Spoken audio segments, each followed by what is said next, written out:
আমি বলি দেখেন আমাদের যানবাহনের যে সংখ্যাটা ৭৫২ সেটি সচল ছিল এবং ঢাকা উত্তর সিটি কর্পোরেশন অনেক বড় একটা এলাকায় দেখা গেছে কিছু জায়গায় খুব অল্প নগণ্য জায়গায় আমাদের পরিবহনগুলো কিছুটা বিকল হয়ে গেছে। পরবর্তীতে দেখা গেল আমরা অন্য জায়গা থেকে সেটা কালেক্ট করে সেই পরিবহনকে আবার সচল করেছি। এবং আপনি পাশাপাশি যেই কথা বলেছেন গাফলতির কারণে দুজনকে বরখাস্ত করা হয়েছে। মানে প্রধানমন্ত্রী যে রাস্তা দিয়ে আসছিলেন সেখানে কিছু বর্জ্য ছিল, সেই বর্জ্যটা কোরবানির বর্জ্য নয়, সেটা ছিল বাসাবাড়ির গৃহস্থলীর বর্জ্য, যেই কারণে তাদেরকে সাময়িকভাবে আমরা বরখাস্ত করেছি।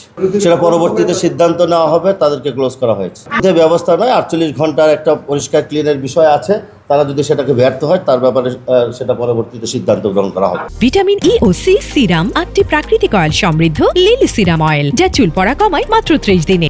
কাজটা আগামীকালকে সকাল থেকেই শুরু হবে। আমরা ইতিমধ্যেই মশক নিয়ন্ত্রণে রাখার জন্য অলরেডি আমাদের স্বাস্থ্য প্রধান কর্মকর্তা আছেন, কমিটি করেছেন, কালকে থেকে চলমান থাকবে কাজ।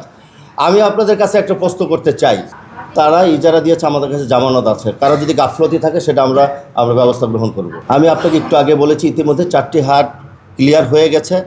বন্ধুরা, একটা জিনিস আপনারা নিজেও বুঝেন, বিশাল কর্মযোগ্য, সেখানে একটু হাটের যে বাসগুলো আছে তারা হয়তো বা 7 দিন 8 দিন সময় লেগেছে সেটাকে নির্মাণ করার জন্য।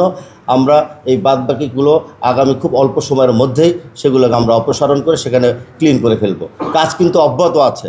এবং আপনাদেরকে একটা প্রশ্ন করি আমি, আজকে ঢাকা শহরে আপনারা অনেক সকাল থেকে কষ্ট করে অনেক সংবাদ সংগ্রহ করেছেন।